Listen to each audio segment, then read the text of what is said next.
And good morning and welcome to Touch Base Daily. As my name is Ron Foster and I'm touching base with you as I do every day with my buddy on a Thursday. So you know what day it is. When you see Chris on that seat there, it is TrendWatch Thursday. Yes, it is.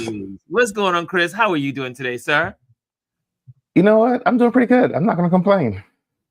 And not going to complain at all. Looking sharp. You're looking sharp. Got your hat you know what? on and got the sleeves, arms exposed. I was like, I'm in my closet and the hats are just stacked on top. I was like, I haven't worn them in a while. Let me throw a hat on. Why not? Yes. And it's so gloomy here, so I figure I'm brightening myself up a little bit this morning. It's been gloomy here on the east, the northeast. Yes. Let me tell you, and every morning I have never seen so many days with this intense fog. Rain. It's like yes, London that too. fog. Yes. It's London fog in New York City every other morning. And you right now, if you look out, you can't see any of the tops of the buildings. Well, we don't have fog this morning. Like I went out for a walk yesterday evening, and as I was walking back, like the fog started to come in, especially because I'm on the river. It really rolls in. But like early morning and late at nights, it gets really foggy. So, oh, there we go. Thumbs up. Yeah, all right. Will mine do it? No, it doesn't. Yeah, but you know, because you're trying to do it. When you don't want to do it, when I don't want to do it, and I did to do that, and then it'll pop up. So let's say hello to some folks. Okay, so guess what, guys? It is. Today is TrendWatch Thursday, and then we just talk about the headlines, what's going on. I have a bunch of stuff that I've saved and put aside for you guys. And there's a lot in the news, and so there we have it. So all you great photographers out there, this is also for you. Always remember that this platform is for you, creatives. Okay, so anyway, let's say hello to some folks, and I see in the building, Hannah is in the building as always. Number one slot. She's the gold medalist. She's the gold medalist. Hannah says, good morning, Ron and Chris and Touch Base Daily family. And look who's early all the way from the West Coast. Mr. West Coast himself, Derek T. Tuggle at Ron Foster, Chris Edwards. Good morning. Antonio gets the bronze. Look at that. Good morning, Antonio. Anthony Rowland is in the building. Lisa is in the building. Morning, everyone, she says. And I see also Mr. Bryson is in the building as well. He says, what's up, Ron? What's up, Chris? What's up, Touch Base Daily family? What's up, everybody? Happy Law and Order Thursday. One more day before the weekend. Yes. That's it. Honestly, these weeks are flying by. It's already mid-May. We're almost halfway through the year. Like, this has been a tumultuous year. Woo, it feels like a decade that we've aged. I was just meeting with one of my networking groups here. It's called the Fort Greene Associate at one time, and now it's just a connection. We connect, and we haven't gotten together. Well, I haven't gotten together with them in a while, but we met at a restaurant not too far from here. And so I was able to pop in and hang out with them. And we had such a great conversation. Everyone is in transition. People are moving. People are renting their homes out, selling their apartments, changing this, changing that, going with new jobs, going overseas. Yeah. I have not seen so much volatility in people's lives like I'm seeing in this year. Well, I think people are unsure, and when you're unsure, you tend to try to make some moves so that you can stabilize yourself a little bit. They want to change things up, and then also they want to do things before, because no one knows what's going to happen in the future. We're living in a day-by-day situation. No one can really plan for the future the way we traditionally have. You can't plan out to make purchases like you have in the past, because you don't know if it's, today's price is going to be tomorrow's price, and if today's price is the best price, or so there's a lot of volatility for real. Well, that's why I went out and bought my watch on a loan. Come on, Apple Watch. On a loan. So hold on now. You are completely converted now. You got the laptop, the desktop, the phone. Yes. Oh, you think the iPad? That's the only thing. The only thing I don't have is an iPad. I told my cousin. He goes, and I will be on the lookout for one.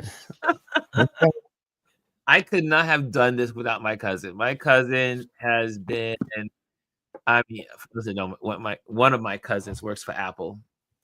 And so he has made this all possible. I mean, saving money here and there has been amazing. And every dollar counts. And tell you, the one thing that I think you're going to benefit from is the longevity of these devices, because the majority of people, when you go to Best Buy and buy like back in the day, it was like a Chromebook, and you get a cheap laptop. You're replacing it every 2 to 3 years if you're lucky. Every 2 to 3 years. Whereas now you can have a MacBook Pro for 7 to 10 years. Yes. You can have an Apple Watch for 5 to 10 years. Like the guys at the store, I was talking to them, and some of them said they've had their watches for 10, 12 years. Listen to me. What? I still have my Series 0 watch. Series 0? Yeah, so the original Apple Watch, they call it Series 0. Wow, did not know that. Yeah, because they didn't start numbering them until after the second one came out. So they called it Series 0. So now that was, gosh, I don't remember how many years ago that was, but I still have it. Now I don't wear it as much. The battery will last a few hours. You're not going to get an all day thing out of it, but it's nice to be able to, like, say I decide I want to change up what I'm wearing, I can throw that on.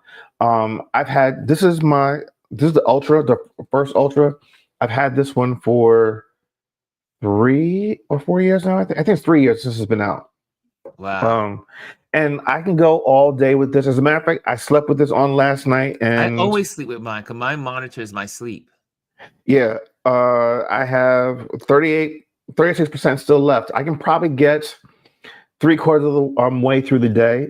If I don't do anything, if I'm just like stagnant at home today, I can probably go until tonight. Yeah. But I'm gonna go out for a workout. I'm gonna go out for a workout later, and that tends to, you're using a lot of calculations and processing power. So that's why I'll have to charge before then. But all their devices last for a long time. Yeah.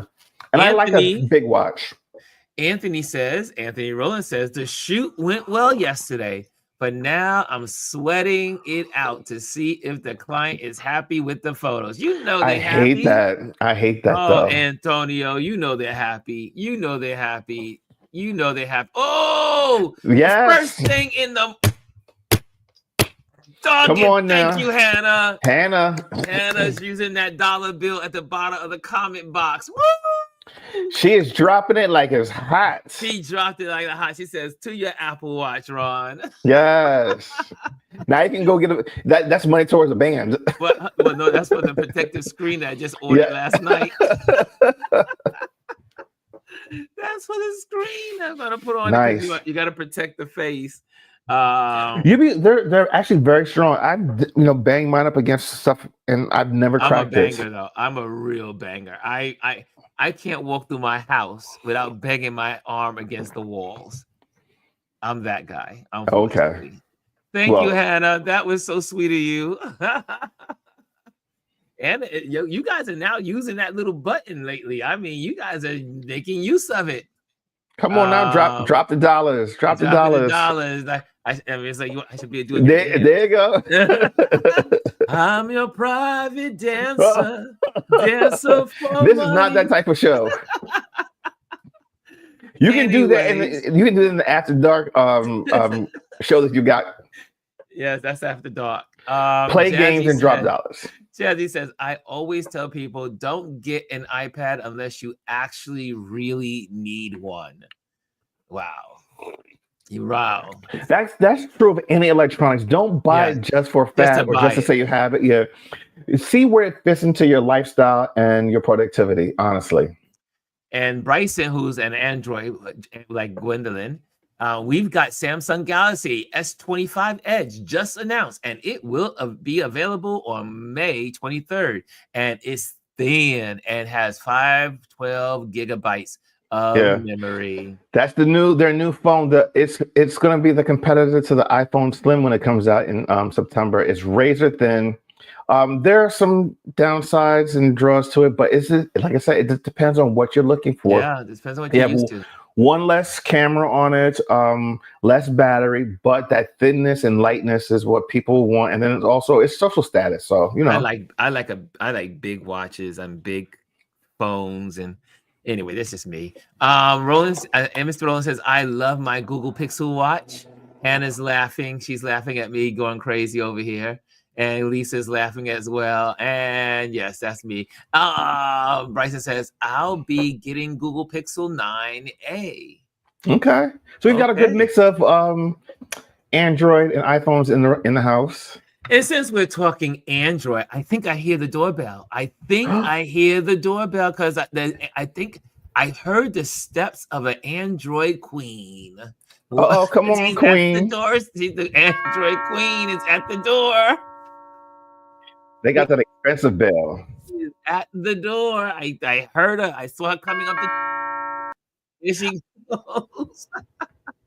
Gwendolyn, hello. Good morning.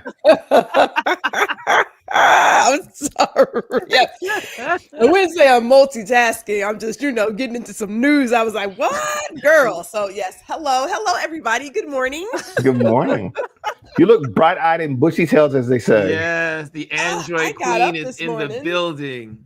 Come on, get up. I got up this morning. I got my 5 miles in. Well, come on, 5 miles. Drinking my Sport Pedialyte to replenish. You know what I mean? Okay. But yeah, I'm not gonna jump in. Okay, I'm gonna jump into this conversation. I know you want to, because I know you're the Android queen. Ron is always like, you are going to go there.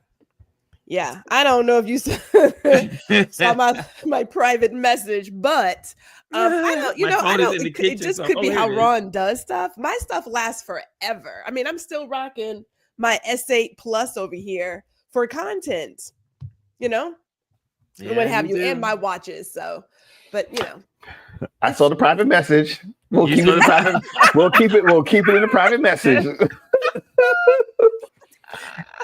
No, I'm excited. I was telling Ron yesterday. You're making him blush. I will not let that one out the bag. I'm just saying. Oh yes, honey. Yes, honey. I'm waiting for it. I'm waiting for the Fold 7. Waiting for the Fold 7. My t-shirt. We shall see what happens. Ron, are you okay, sir? Are you all right? I am fine. I think you hit a note of truth then in the private chat. Yes, you did. You hit a grain of truth. We will leave it there. I'm just saying. So yes, I'm looking forward to that. I'm looking forward to it. I was telling Ron yesterday. Okay, so I am not a first generation tech person. I'm just not that. She taught me that. Right.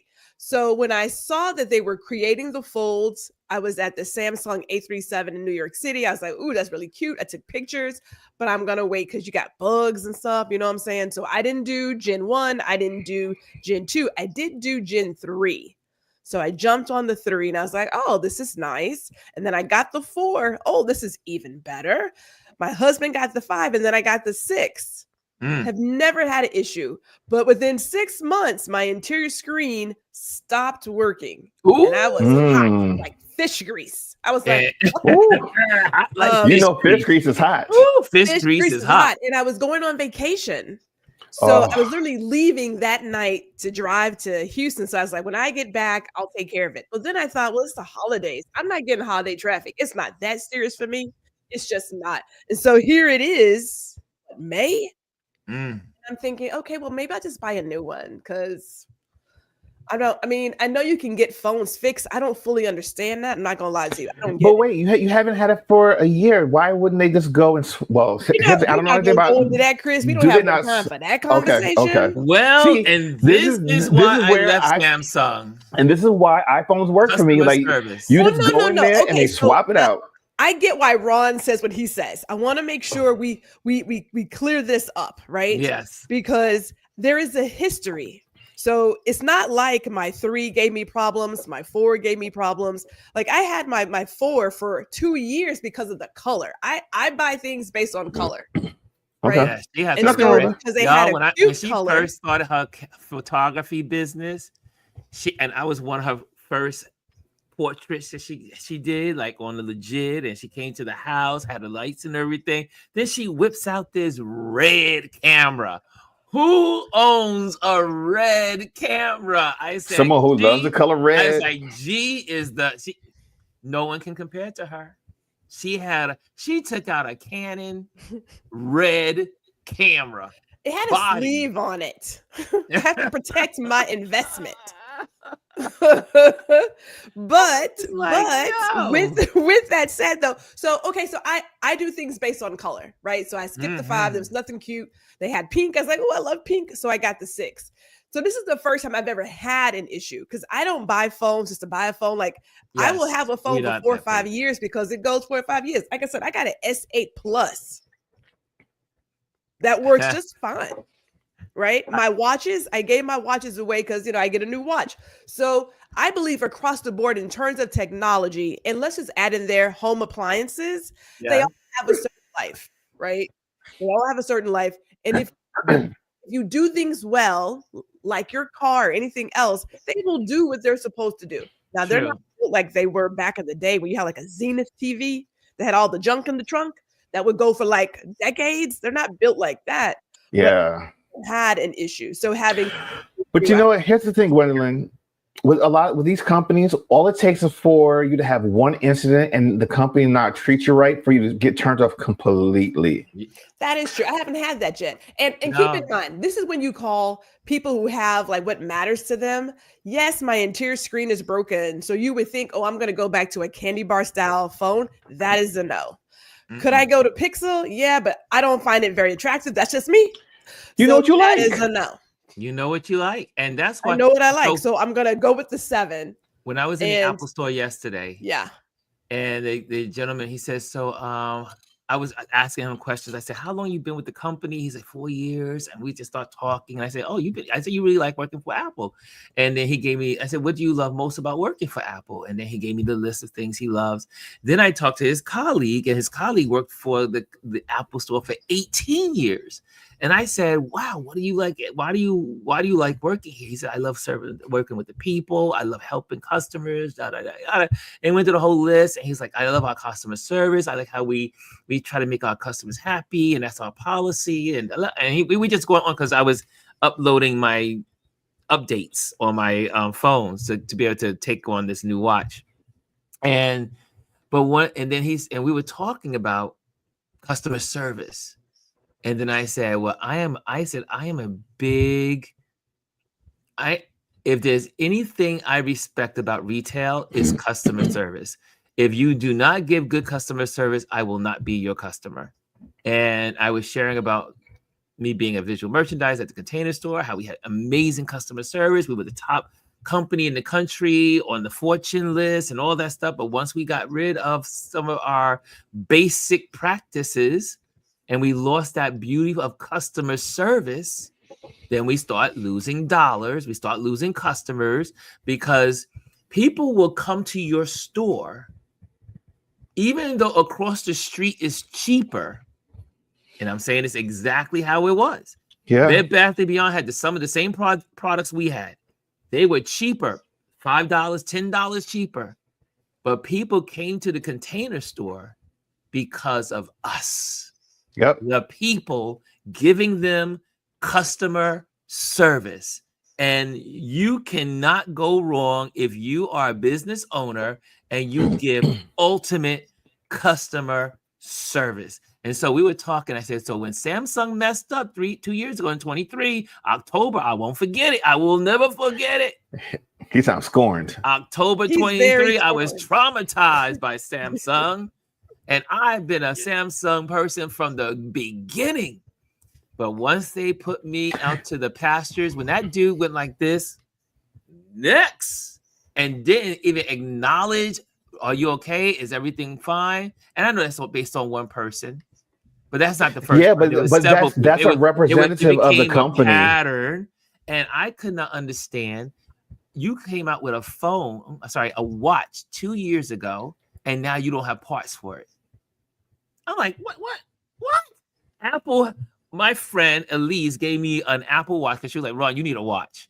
She gave me her old watch. It is an old watch. It was like what they call the 6 series, the 6th generation of the watch. And that baby worked like it. I love it. It's still in my bag from, it's still in the bag from yesterday. I want customer service. I want product longevity. Yeah, I shouldn't have to update and because Gwendolyn and I, now we have this in common. We do not upgrade unless we need to. My only reason why I got this phone is because my other phone had reached the bottom of its bottom. I could not see anything. The colors were wrong. It was. And as a photographer, you need to see colors. I need to see colors as a photographer. So and I was like, so customer service though is my once I lose the customer service, I'm done. I'm gone. Yeah, I'm the same way. And to be honest with you, a lot of times Apple products aren't any better than other products out there, but it's a part of how the customer service is built into the whole entire experience. From the moment you walk into the door until the day that you decide that, all right, it's time to upgrade, they treat you so well. And I've had so many positive experiences. Now, granted, I've had maybe one negative experience, but I know that that's not a reflection of the entire company. It was a reflection of that person. And to be honest with you, maybe I caught that person on a bad day. On a bad day or bad hour. Maybe they shouldn't have been at work for that moment. But overall, I've gone in, I've had products that have been out of warranty, and they're like, well, listen, it's technically it's out of warranty, but let me see what we can do. They go in the back and they come back and they're like, you know what? We can't give you a replacement for free, but what we'll do is we'll give you a credit towards a new phone. And I mean, you pay going in, most times that you're not going to get a free replacement, but if they can give you a discount, I'll take that. You know what I mean? And a lot of times if you're in your warranty, if something is wrong, they look at it, they'll just say, all right, you know what? Boom. I don't think we're going to be able to repair this. We're just going to give you a new one. And it's not a brand new, typically it's a refurbished item, but it's factory refurbished. Or it might even be that someone bought it, didn't use it and brought it back, but they still have to technically call it refurbished because someone did return it even though it wasn't used. And it's brand new. It comes in the box, shrink wrapped with the full warranty and everything. And you walk out the store feeling like, well, damn, I feel like I just got a new phone, even though I've had this thing for 6 months and something went wrong. I remember once I got a bad screen. After about 2 months, the screen just fritzed out and died. I brought it back. They said they didn't ask me anything. They looked it up on my account. They saw that it was in warranty. I only bought it 2 months ago. They said, all right, well, hold on. They went back and got me a new phone. No questions asked. That's what I love about them. They said, we're sorry that this happened to you. Enjoy your phone. Yeah. That's the type of service that I want. You're paying premium money for these products. I want premium service. Well, let's get to the news. I have something I wanted to share real quick because this orange man is driving me bonkers. I just want to know how much time we are going to spend on this. I'm going to be short because I'm moving. I might move there. And so I'm just like, look, just when you think you had a safe haven in the world, obviously, some of you guys know, when I leave this New York City area, I will most likely kind of be hanging out. I always said I would go back to South Africa to live. And I was like, doggone, this man can't leave no one alone. I mean, he is picking all kinds of problems with South Africa. Now, South Africa called him out on his craziness. There is no genocide going on in South Africa. And the white citizens are saying it too. So it's not like, is it the black president saying it? No, there is no genocide. And if you were concerned about genocide, you can look no further than the Gaza Strip. Now that you can call genocide, but you cannot call some rich white folks that are apartheid associated and have means to be chartered out of the country to America and now may take land from our own white farmers and black farmers. Well, anyway, let me share what this little moron is doing now. But I have to tell you, this is why I love Africa. Africa, I don't know if you guys have been seeing the news over the last year, but Africa is stepping up to the moment. All of the countries. And they are saying we are done with colonization. We are done with the remainders and the reminders of colonization. They've been changing street signs. They've been changing their highway names. They've been changing their building names. They've been kicking them out. They've been kicking them out all these places. But the G20 is supposed to be in South Africa, in Cape Town. I do believe it's Cape Town. And this, there's just no words to describe. But anyway, I just wanted to just show this. This was on Instagram since we're doing TrendWatch. South Africa's colonizers never left, and we have never chased them away, says the president. Says the president of the country, right? They still own most of the land in South Africa. They still have the unemployment is so low. 46% among Black people, the Africans, and then for the white population is 9% for unemployment. Think about that. 9% unemployment and they are going through some times in South Africa, but 9% for white people and 46% for Black people in their own country, South Africa. President Cyril Ramaphosa has publicly criticized a group of 59 white South Afrikaners who were granted asylum in the United States under the Trump administration. They are cowards, he says. Instead of staying to help us rebuild and address the deep inequalities in our country, they chose to run away. Please welcome to the stage as well His Excellency Paul Kagame, President of Rwanda. President Cyril Ramaphosa and his Rwandan counterpart, President Paul Kagame, are sitting side by side. There has been a standoff between Kigali and Pretoria over the conflict in the eastern DRC. While this is not the first time the two leaders are under one roof here and sharing a platform, the elephant in the room is the current development of the 49 white Afrikaners left for the U.S. under Trump's administration refugee program. We've raised our own concern because those people who are being enticed to go to the United States do not fit the definition of a refugee. A refugee is someone who has to leave their country out of fear of political persecution, religious persecution. They don't fit that bill. They don't fit that description. And I had a conversation with President Trump on the phone, and he said, what's happening down there? And I said, President, what you've been told by those people who are opposed to transformation back home in South Africa is not true. And I added to him, I said, we were well taught by Nelson Mandela and other iconic leaders like Oliver Tambo on how to continue to build a united nation out of the diverse groupings that we have in South Africa. We're the only country on the continent where the colonizers came to stay, and we have never driven them out of our country. So they are staying, and they're making persecution. They don't fit that bill. So they are staying, and they're making great progress. It's a fringe grouping that does not have a lot of support, that is anti-transformation and anti-change, that would actually prefer to see South Africa going back to apartheid type of policies. Ramaphosa has used his working visit in Côte d'Ivoire to highlight that South Africa wants to have a successful G20. We participate with a number of countries, and the US also participates, and leading to that summit where we will, as South Africa, hand over to the United States.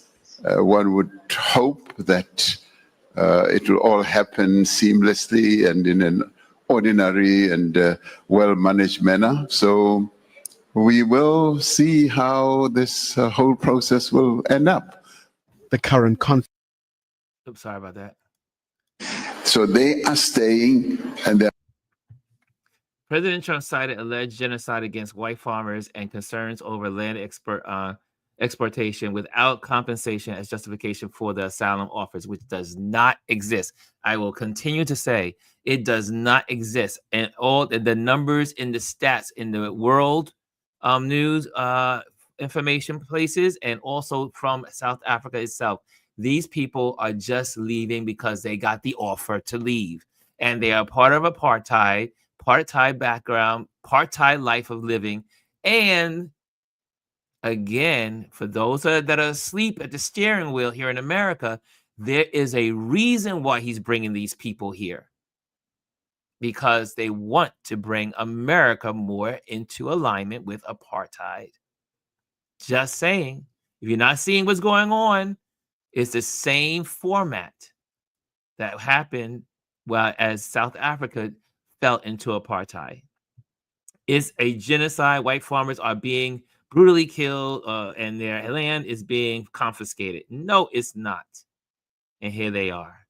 So anyway, what do you guys think about that? I'm just saying. It's all bullshit. All bullshit. All he's trying to do is bring. And notice, he is illegally, not even deporting, but kidnapping Black and brown people and putting them in other countries where they have no connection to other people, and then bringing in white people from South Africa.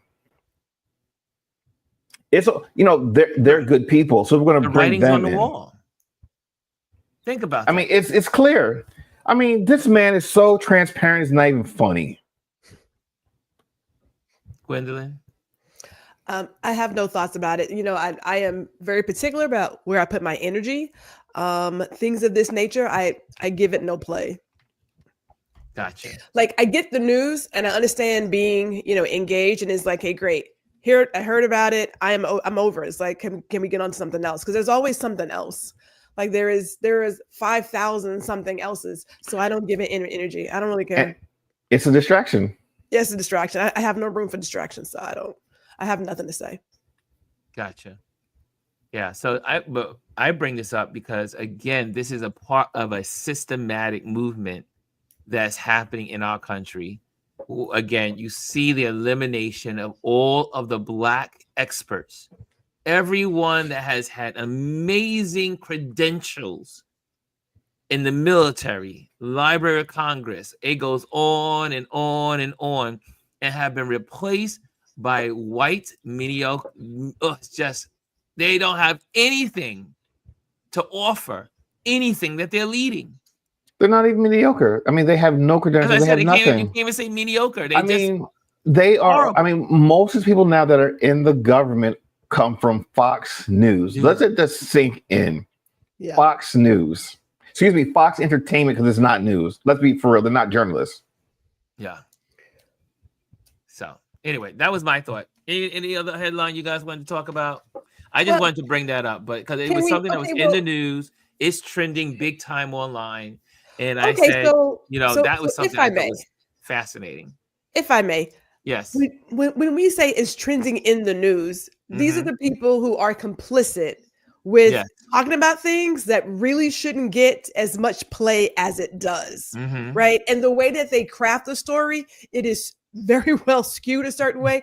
Like, we all know that the people who have lost their jobs are experts in their fields, and they're being replaced by people who have no background whatsoever, which is why they're like, well, this is meritocracy. This is not meritocracy. Like, let's just cut that out. But when you're talking to the choir, it's like, I don't understand why we keep saying the same thing when the people who need to understand it are not in this space. Like, they're not here. The fact of the matter is that you can have a person who clearly has no background. Like, you got a lady who's like, an influencer who didn't get her medical license. You got a guy who don't believe in vaccines. You got a dude who has who knows what over the Library of Congress interim. It's like, so what's the whole point? Is if you don't want to recognize what is very, very clear in your face, then it's like, okay, so I'm just wasting my breath on what? Like, I get stuck there because we all see it. Like we get it. I understand it. But this has always been the thing. This is not something new. It's just very in our face. Think about all the times you have worked someplace, you have done some job, you have been asked to train somebody because you didn't have the qualifications for the job, but they brought in somebody else and had you train them. This is not new. I know that's right. This is not new for us. So I'm like, I don't do the training. You want to try to replace me? You figure that out on your own. Right? Right? So we have always seen it. So now it's blatantly out there. And so the question really becomes the people who want to believe that they have this superior something. You have someone with like black and white words of what someone has as a qualification and what someone doesn't have. And now you put them side by side. And it's like asking a child, which one is the orange? You're like, yeah. I go back to, why are we still talking about this? Because it's not like it's something. So can I interject real quick? Because I want to throw something else into the mix. And because this is very a popular thing that's being talked about right now. Has to do with him. And then also, this is the one thing that is turning Republicans and people that voted for him against him now. The fact that he wants to accept this $400 million plane. Like, seriously, this is the thing that got y'all pissed off? But they're not pissed. But they're not. But they're not. No, but they're the one. They're actually out there. They're talking. They're talking about it now and saying that, oh, this is not right. And but like, out of all the things, like this is the thing that has got you up in arms. I don't know. Can talk about a lot of stuff. You know what it is? You know how they say stop talking about it and be about it? I need to be about it. They have the House, they have the Senate. If they wanted to do something, they could do something. Stop talking about it and be about it. Otherwise, what is the point? Because it's a performance. I don't need your performance. I need you to get out there and do something. And this Congress has done nothing. Show me something. Put some action behind it. Otherwise, you being upset and getting on TV and do your 15 seconds. Well, I just can't believe he's gonna do that, and it'll just all work out. You ain't did nothing. They've done nothing in the last 4 months. Nothing. They have no legislation. Nothing. They bring these heads of these departments up to the Hill and they ask them questions. They don't show up with their homework. The FBI director did not show up with the budget for the year. Kennedy doesn't even know what departments some of the programs are being run and don't even realize that his family set up some of these programs when they're asking him. It's just like, how fucking incompetent are you people? The one job you have, you don't even have the knowledge to speak on it. Like, but yet, so you fired all the black people that were qualified, that were overly qualified. Yeah, because if you're in those positions, you're overly qualified. Yeah, it's never been about us being qualified. No, and I want to segue into this before we get to Lisa's comment because I want to talk about that too. I want to talk about that too. Yeah. I want to talk about us taking up space, and so that is what's that guy's name? Thomas? Is it Thomas Price? Is that his name? The sculptor with the black lady in Times Square. Is that his name? I think I don't remember his name, but I know what you're talking about. So. And this is all related to, I'm going to stick on black women because that's my mindset this month. It was telling for me to read comments about this black woman taking up space, but they were so disgusting, but they came from black men and black women. First of all, I'm going to say this really quick for all the men watching. There is never a place for a man of any ethnicity to talk about a woman's beauty, full stop. It does not exist. Don't nobody care what you like. Don't nobody care what you want to see. It does not exist. So one guy put out this idea that the sculpture should have looked like some chick from Wakanda, which of course he got dragged for. So just don't do it. It's just not. There's never a place for a guy to talk about a woman's beauty. Now you and your chick or whomever have at it, but just don't do it. But the women who said she looked like she was disheveled, she was a Section 8 mama, she's a mammy, she's got baby daddies. And one lady said, if you can look at this statue and not be disturbed, you should look on the inside. And all I could see was just what's the name of the statue? I don't know the name of the statue. It's in Times Square. It's in Times Square. It's in Times Square right now. Have you not gone to see it? No, not yet. But it just gave classism and this I huge saw it one day on elitist the news. attitude that how dare this Black woman, the average size Yeah. woman, Yeah. take space. And there is this sort of like white supremacy Negro mindset that I don't want the white people to see me not at my best. But these are the people, these Black people look at these Black people and say they don't deserve to be honored. That how dare she come in here? How dare she be valued? As if, as one woman said, well, how come you can do like a Kamala Harris or Michelle Obama? Black women are tired. Okay, we are tired. And there are so many Black women who are raising their households. They are doing all the jobs. You need to have a statue like that to show you what's going on. We don't need to have a snatch gut and a BBL. And But that's not realistic. Where, like, you know, it's like, cut that out. Cut it out. This is the sculpture. I remember passing by on it. A 12-foot bronze sculpture titled "Grounded in the Stars," created by British artist Thomas Price, is on display at Times Square Plaza, a Broadway and 46th Street in New York City. Michael Hull photograph. I don't see anything wrong with this. To be in spaces, but I just found it disheartening that so many Black women had this idea that this kind of woman should be tossed to the side and should not be acknowledged, as if her existence is just like, oh my God. Well, here's my thing though too, and this is what I find so wrong with social media. Just because you can say it does not mean you have to say it. Keep your mouth shut. Don't nobody give a shit what you think, because I'm sure if we saw you, we can make some comments. Everybody has flaws. I see that part, but you know what? I believe it's good for us to say out loud, because how do you fix this community when there are some of us who are still toe tapping for people who hate us? I mean, like, we talk about sisterhood and we can bring up Lisa's comment, and how do you get there when you are still taking on this patriarchy mindset that it's the woman's fault that it happened? It's your fault that this happened to you.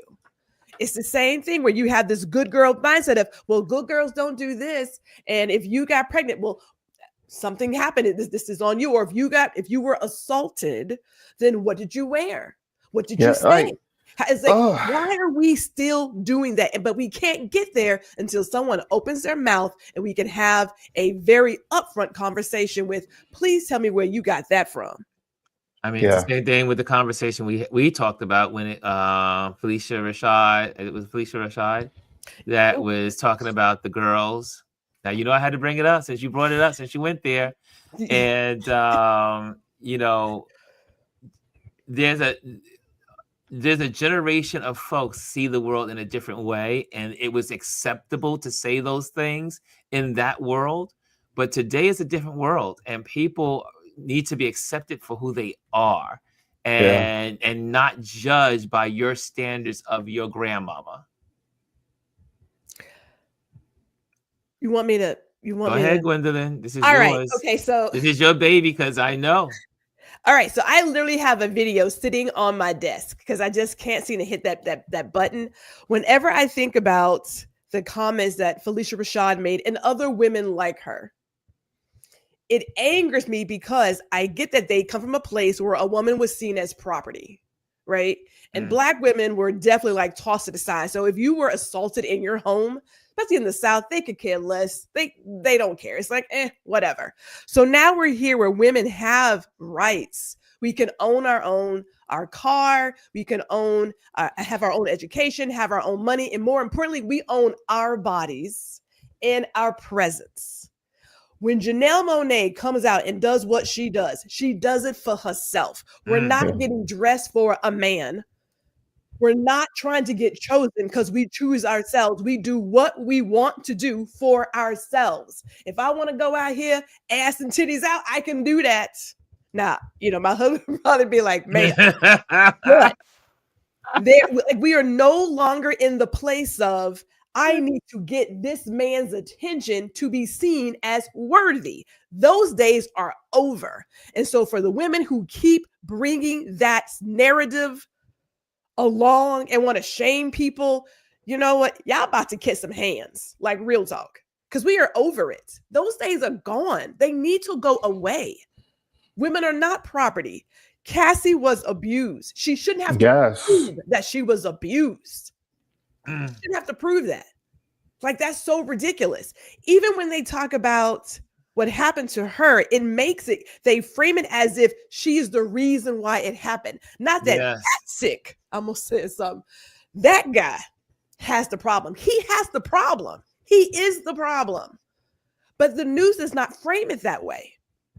It's not framed that way. It's always the victim, right? Things that happen to the woman versus there are some really disgusting men in this world.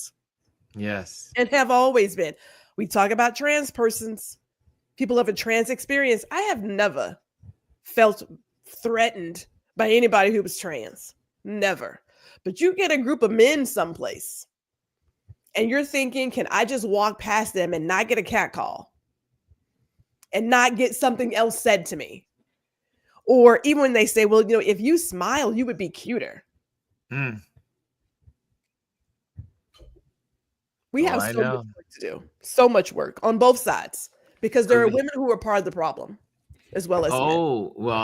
Well, again, a lot of times it's women that there's an amazing hate for other women. I mean, that's just something that just comes with the territory. I mean, think about, they said how many people hated Hillary.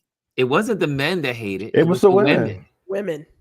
The women hated her so violently. But you know, though, I think this is part of it, and I'm just generalizing. Yes.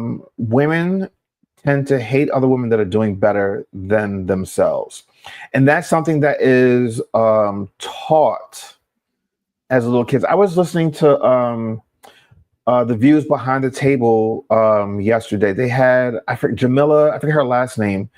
She's an actress, but she was talking about how young boys and young girls, how they are mentally abused into these stereotypes. Like little boys, they grow up being emasculated as men because they're taught they're not supposed to show their feelings. And then, you know, it's not even women that are doing, it's men emasculating young boys, not allowing them to have those feelings and to be them true selves. Young girls are being are being torn down, saying that you need to fit in, you need to be gentle and kind, and not allowing themselves to be themselves. So, you know, all the things you're seeing now with all these adults, these things were done to us as kids by other adults. You know what I mean? When they're saying it's all signs of abuse. It might not be physical, they're mental, but they have scars, and you take them with you as a child into your adulthood. So all the things you're seeing now, you know, let me tell you something. All the things you're seeing on the Republican side, on Trump, whatever, it's all stems from abuse, from and indoctrination from when they were little. Yeah, it really is, because when we're all born, we're born with empathy. We're born to love one another and just to be around other people. Because here's the thing, we need other people to survive. Right. There have been studies, when you isolate people, they die at a faster rate. That's why I always say, you know, they're less healthy. They're less healthy. Right. You're less healthy. You need to be around people to socialize, because we're sociable people. And when you start to break down those social aspects of individuals, this is when you start to get the hate and the bigotry and the misogyny and all those other things. Yeah. So let's go to Lisa's statement, because this is really, this is where, this is something, and you and Gwilyn just brushed across it and said something about it. Lisa says, well, I have been getting pissed at how many people are dogging Cassie, and the amount of women is ridiculous. If you have never been a victim of DV, you should keep quiet. So, you know what? And that tape, I know, before you go there, though, I don't know How many people saw? They have the Everyone has seen it. Everyone has seen it. 7-minute version of the I don't tape want that came out yesterday through TMZ that was Oh, released this is another because one. of the court case. And you Is this see a different one? I don't know. This is the snippet one that you saw from CNN is now the one that they have a 7-minute version of the full footage. And they also have from different cameras at the hotel, different angles. And also one of the but again, this woman, Cassie, we don't know her background. We don't know what caused her to be in a place where she allows certain things to happen, but also we don't know the extent of her trauma, that the fear of running away or the fear of stopping this. I mean, first of all, one thing I have to say about her, if you didn't look at the transcripts, she shared everything in detail of what was going on with the being taken advantage of, the abuse, the verbal, the sexual, the beating. She went into all of the details. But again, for all these people to paint her as the villain is kind of crazy. It's like this woman is being abused. And I've had friends. I've had a couple of friends. Their husbands did the worst to them. And they couldn't leave because they had children. And they needed to, there was so many levels of complications. You can't just pop up and just leave. So people are being abused. People say, "Oh, how do they stay in that situation?" You don't know the whole situation. And to blame the victim is the insanity. And this is why women don't come forward. But go ahead, G. G, I know she can better verbalize this than I can. I can tell you that. Here's how I'm going to verbalize it. Chris says abuse and indoctrination. I'm going to say indoctrination and programming, because young girls are programmed at a very young age to be submissive and to be serving, right? Yep. You'll be a great mother. Here's a baby doll, and here's how you cook this. And so you are given this at a very young age, and it's just put in you that you're going to want to have kids. You're going to be great.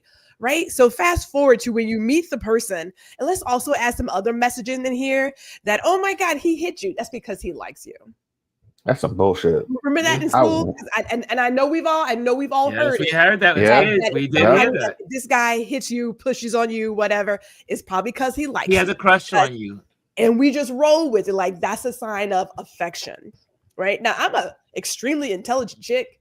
Met a dude, thought he was the best thing since sliced bread. And somewhere in there, I can't even tell you how it happened because it was so smooth.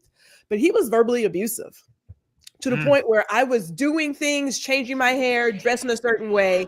And I can't even explain how I got into it. Have no idea how it happened. Even when I was going to school in New York, I almost decided not to go. Almost. And he was like, nope, you should go.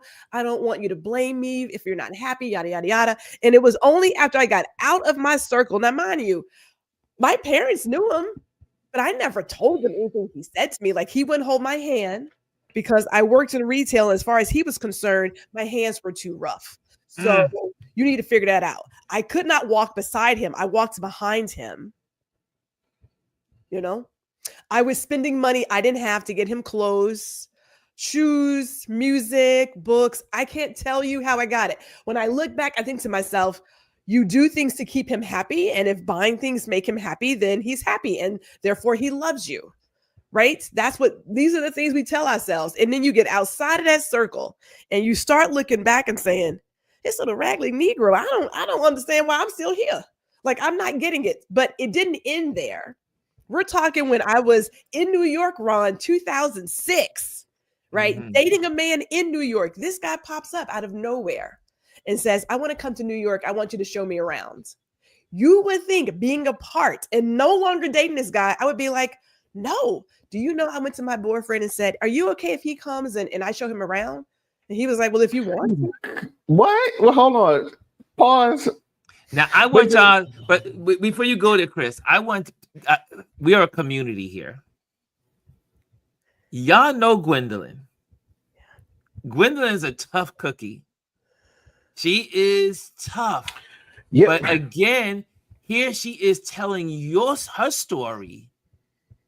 That how she was in a position trying to please someone that didn't respect her, didn't think of her first, didn't care, but yet she did everything to make this relationship of what the kind that it was to work, to make him happy, because like she says, being groomed and we're taught certain things and not saying certain things, not speaking up, not standing up for ourselves.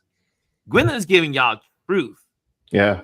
And it can happen. I mean, it can happen to anyone. It can happen to anybody. And I just believe it. That's a perfect example.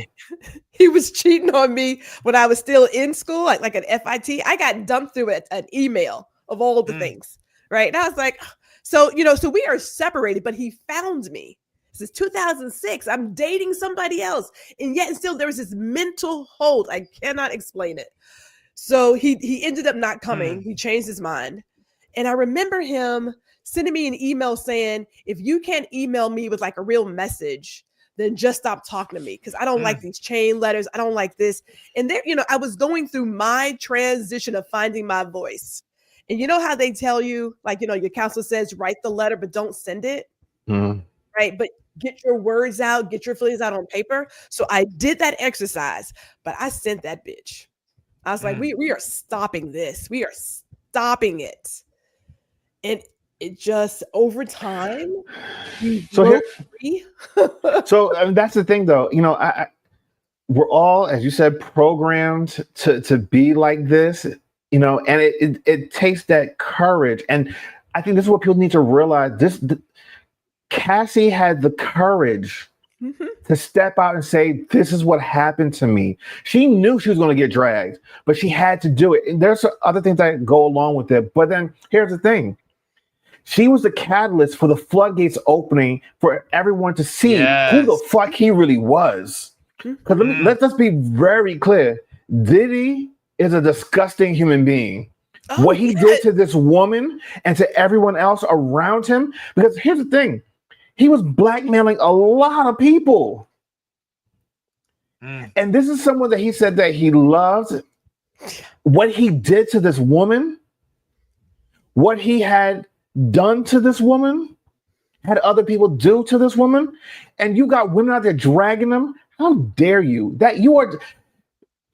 It's one thing for a man to do, but when a woman does it to another woman, knowing damn well this is what he really did, and other women confirmed it, shame on you. Yeah, I see it as a result of patriarchy, right? Like there are people who are still in the programming. So there's a reason why I speak the way I speak. There's a reason why my attitude is the way it is.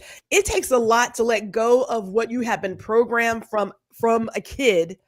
It takes a lot to finally find your voice, define what beauty is for you, and then stand in it. Like that's a process. Yep. You know what I'm saying? Like we didn't get here overnight. And do some things pop up here and there? Some things pop up here and there. But again, I have a husband, a partner who recognizes that and allows me to just sort of take my time to get through it. Now, I'm not where I was in 2006, right? So when I see things, I am empathetic because highly intelligent chick. We are not like, oh, I'm just out here, whatever. It's the smoothest thing. There is this subtle breakdown of self-esteem and worth, and it gets in your head. It's smooth. Now, there was nothing ever physical from this guy, but it doesn't doesn't matter. change how Verbal you're abuse impacted. is those scars still can go there. deeper than the, Yeah. the Yes, physical. because Yeah, physical scars will heal relatively fast. Emotional scars will last a A lifetime, lifetime. especially if you bury them deep down, because it will manifest itself and bubble itself to the surface in some form or fashion eventually. We never know when it's going to come out, but it will come out. It will come out. It always does. But there are women who are misogynists. Yeah.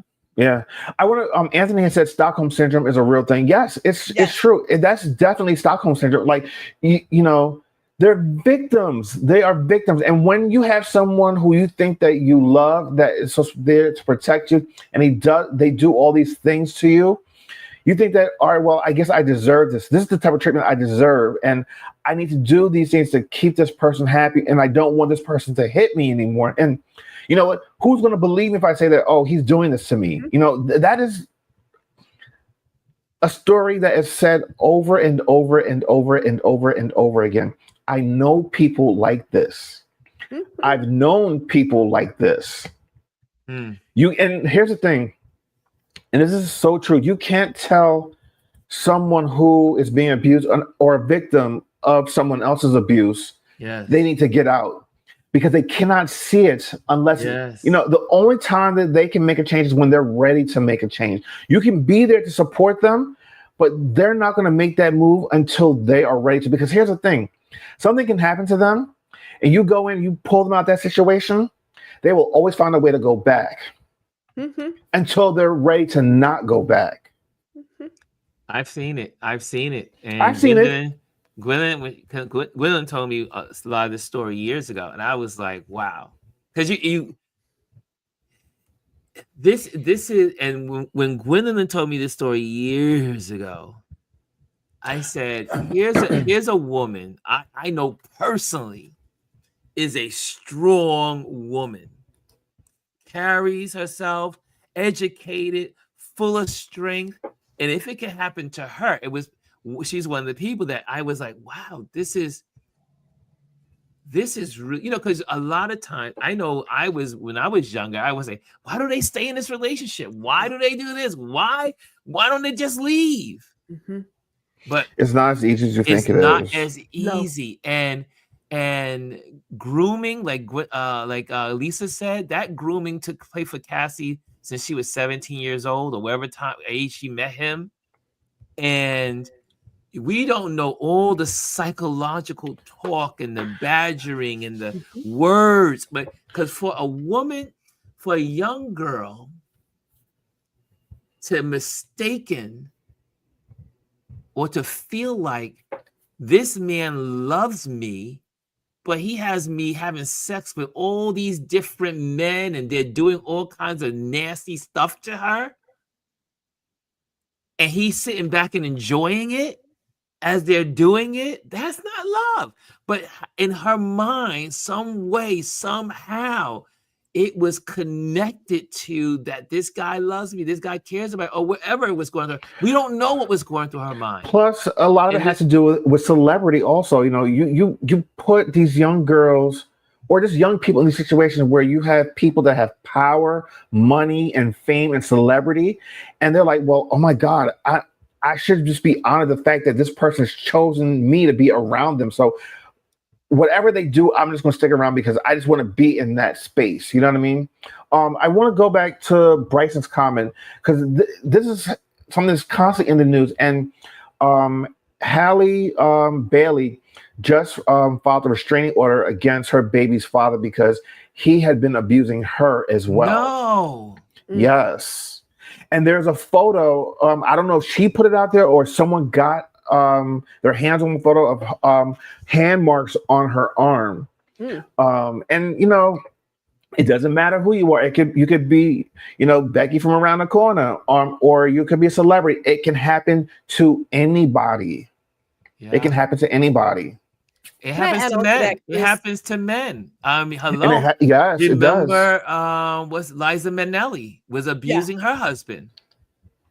Yeah, you don't see it. If you don't hear about the men, because if a man comes out and says it, then Oh, you're gay. Men beat on you. Or you're weak. Yeah. But think about our society and the messages that women are given, right? Because I can only talk from that perspective. If you think about the Cosmo, the Elle, Red Book, everything has been about how a woman needs to give up all these things to keep her partner happy. Yeah. Right. Even after he steps out and cheats, whatever, it still goes back to how you should fix the marriage. There is never any responsibility given to put on the abuser. We completely toss it to the side. It's like it's the woman's fault because you didn't do this and you didn't do that and you had to do this and it was something you wore, something you said. But that's our society, right? Yeah. Like we constantly get that message. Even today, we are still getting that message that it's the woman's fault.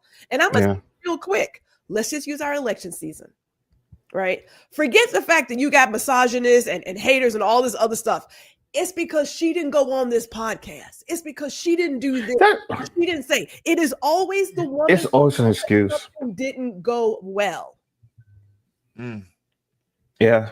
This runs deep. Like it runs deep. It is part of our culture. It's part of who we are. But as here, Americans. Let's be. No, it is. It's the majority of it is women. Because think about it. When you look at this world globally, most of the major countries have had other women presidents or women in the higher power and women that are put on a pedestal. It's only America where they look at women and say, nope, you can't be that because, you're too emotional, or, we can't have that. Like, that makes absolutely no sense. We're supposed to be the greatest country, quote unquote, on the earth, but yet still, we have not figured out that women run this shit. Yeah. Women are the ones that run the world. I mean, Beyonce said it, couldn't say it any better. Yeah. You know what I mean? Lisa says here, mine was physical either. Financial abuse is also DV as well. Financial and emotional DV is underreported and not taken seriously. A lot of times you'll find in those type of relationships, the woman does not have a bank account. The man controls all the money so that they can't leave because they have no financial backing to leave. That was such an eye-awakening moment for me when I found out that women could not get a bank account until the 70s. I mean, and people say, and then it all came together in my head. It was like, back in the old days, women didn't leave their husbands. Women didn't get a divorce. Women didn't do this. Women didn't go leave that bad man. Why could she couldn't? She couldn't get any money. She couldn't put money away. She had no bank account. Here's the thing. If she did leave, you know what happened? She ended up having to leave her kids behind because she could not afford to take them with her. And then she is stigmatized and said, she's a unnurturing mother and a bad mother because she left her children.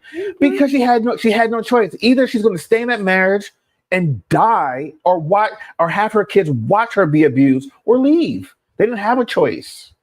Yeah. And so now we understand why was the divorce rates low in the 50s and the 40s and the 30s. It's because they couldn't go. They had no money. They had no financial abilities.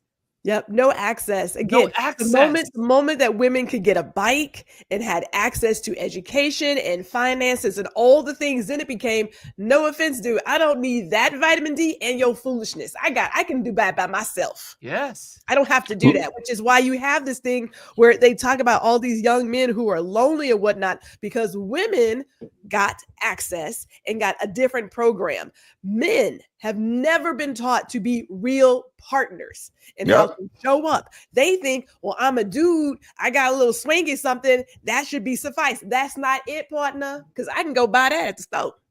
Yep. I don't need Listen, Lisa, you're hitting it. You're doing it today because she's on. I mean, she's been saying all the right things and putting this information out there. Yeah. In addition to Hallie, he chipped her tooth. What do you have to do to chip somebody's tooth? Okay.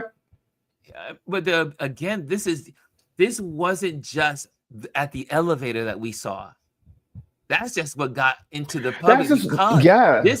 He's been doing this for, and that was tame compared to what he actually did to her in private. Exactly. And you know what pisses me off too? The hotel had this footage. They sat on it, and no one did anything to help this young woman. No one helped her. So why would she want to come forward and say, this is what's being done to me? Nobody's going to believe me. Nobody wants to help me. We have cameras everywhere. And I'm sure that is not the only footage of her being abused in public. Here's the thing. Diddy did that to her. He abused many other women. And I'm sure there's footage of it elsewhere. You know what? Oh, Lisa said, or someone said something about how they feel bad for their kids.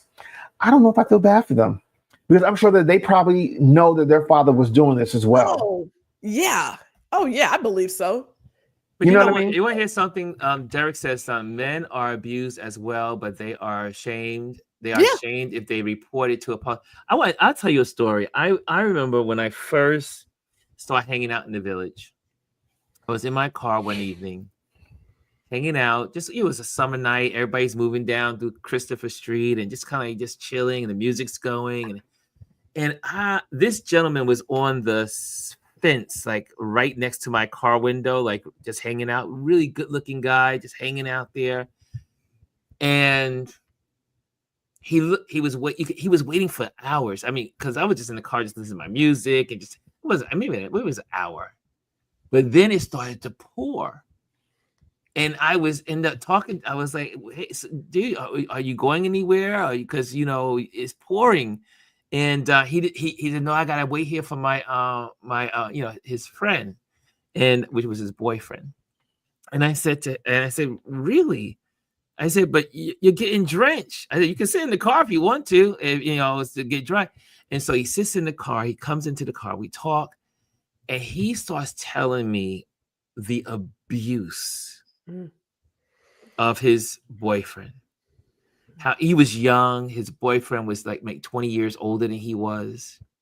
He had came from Detroit to live in New York. This guy came in and kind of scooped him up and kind of like, "I'm going to take care of you. I'm going to, wine you." And, he's kind of like really gives him all the love and attention. And then, this guy also he finds out this guy now has a drug problem. He's addicted to cocaine, and he's abusive. Now he starts abusing him. Like, for instance, this was my brain was like, I can't, but this is a good looking guy. He could be with anyone in the world and have a happy life. But he was with this guy that was totally abusive, to the fact that when he arrives home every day, whenever he arrives in the door, he has to strip off all his clothes and walk around naked. The man just wanted him it was an older man taking advantage of a younger man. And he says, and then he started to cry. He just bursted out and started crying. And I said, "Is there anything I can do for you? Is there anything I can help you?" I said, "I know some numbers you can call." And, and I try to give as much information. And he broke down and cried about this abuse that he was getting. The guy used to treat him horribly, take away his food if he didn't have sex, and all he was living a life of hell. That's a slave. That's a slave. Yeah. And he was a sex slave. And this guy was a good-looking young man. He had to be about maybe 25 at that time, 26 years old at that time. A young man. Then I drive him home. I said, "Okay, you know what?" Because the guy never showed up. I said, "I'm going back to Brooklyn. I'll drive you." So I drove him back to Brooklyn. And he says, "Thank you, man. Thank you. Thank you for looking out. Blah, blah, blah, blah." Really nice guy. I run into him again, like must be 6 months, 7 months later. And I talked to him, I said, "You need to get out of that relationship. It's not a healthy one." This is when we were in the car. 7 months, 8 months later, I run into him again in the village. I say, "Hey, how you doing? What's going on? Are you okay? Blah, blah, blah, blah." I said, how are things? Are you still with, are you with the guy?" He says, "Yeah, I'm still with him." Mm. And I was like, "Dang." in my brain, I was like, "Dang." But as I've gotten older and have listened to so many stories, just like the women that are stuck in these relationships, there are men that are stuck in these relationships. And then there are women that abuse men, which was a shocker when Liza Minnelli was abusing her husband. That when that hit, people were like, "What? He's been," and he was destroyed by Liza Minnelli. I mean, so abuse is on all levels, but it's our society. As long as you stay quiet and be down, docile about it all, and don't want to share. Everyone's gone through something, but we cannot judge people for why they're going through it. So, I mean, wow, this was a topic, y'all. This is a topic. What else are you guys saying in the community? Elisa says, also remember, Cassie is Latina, and in the culture, the men are the leaders and women fall in line. Machismo. Derek says, what's really crazy when some women say, I would never let a man abuse me, will end up in an abusive relationship. Never say never. Lisa says, Dump wants to bring that back. Women need a man's permission. Yeah, that's what they're trying to do. Cammy says, unfortunately true, Lisa. Rosemary says, Cassie thought she had the prize celebrity at the time. Huge parties that everyone attended, and his was the clubhouse, and he was placed on such a pedestal as the quintessential party to attend. Yeah, everybody want to go out to the Hamptons for the white parties. He had the parties. Yeah. Rosemary says also the hotel covered for him for far too long. Kimmy says his daughters hopeful will learn from their dad's ways. That's a 50-50. That's a 50-50. Yeah. Kimmy says, and his sons. Mm-hmm. And Bryson says, and before we go, what y'all thought on Chris Brown has been arrested for bottle attack? No comment. DJ. No comment. It's a pattern of behavior. Yeah, that's it. Kimmy says crazy. And Lisa says, what makes me mad the most is when people get on social media and attack her without facts. Google is your friend. Google her testimony before you say what she said or admitted to or consented to. It's there. And Lisa says also, and Bozy and Chris Brown need not comment anymore about this. We know how y'all get down. That's right. We are not commenting on that one. Lisa says, how long they take to come out about their abuse. Man. Our society is not friendly to those kinds of things. I mean, if you think about people who would hide their laundry, right? Like if you were pregnant, they would send you away, and then you just send you away back with like a little sister. Yes, because that part. This like we don't have time for today, but this society has a thing about hiding dirty laundry. So hey, wow. Well, on that, what time is it? It is 12:21. Well, 12:21. Wow, this was a packed full of conversation. And if there's anyone out there that happens to see this, let me. So it is. Hold on a second. Let me go to this. I gotta just put this up if I can. Abuse. Yeah, listen. Here's the thing. We all think it can't happen to you. If you allow, not if you do allow it, but if you, everyone can be susceptible to this. You just have to know the signs. You have to know the signs. So here's something I think everyone will put this at the end for our viewers and anyone that's listening to this conversation. This is all. I mean, it's here in New York State, but you can also get it from other. The state and national domestic violence hotline numbers are as here. You have the New York State domestic violence 24-hour hotline, 1-800-942-6909 or 711. You have also the New York State chat text hotline, 844-997-2121. Also the National Domestic Violence 24-hour hotline, 1-800-799-7233 or 1-800-787-3224. And we also have the National Deaf Hotline video phone, 9 a.m. to 5 p.m., which is also 855-812-1001 for folks that are deaf. New York State domestic violence programs are by county, and it has a whole list. I'll have this connected at the bottom. This is the counties for New York, but there's also the United States as well. There's a number for that as well. But those, because anyone can be abused. Anyone can be in an abusive relationship. Anyone, don't matter how strong the guy is, no matter how strong the woman appears or is, everyone can fall prey to this. And you may think it can't happen to you, but I've seen it happen to the best. And so here's the numbers again, and you'll be able to get that at the end. The link will be in our in the description of this video.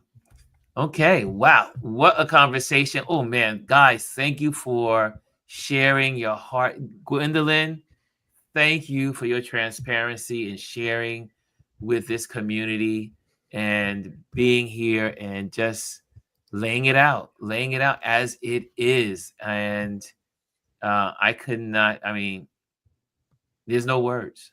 It leaves you speechless, the way society treats people.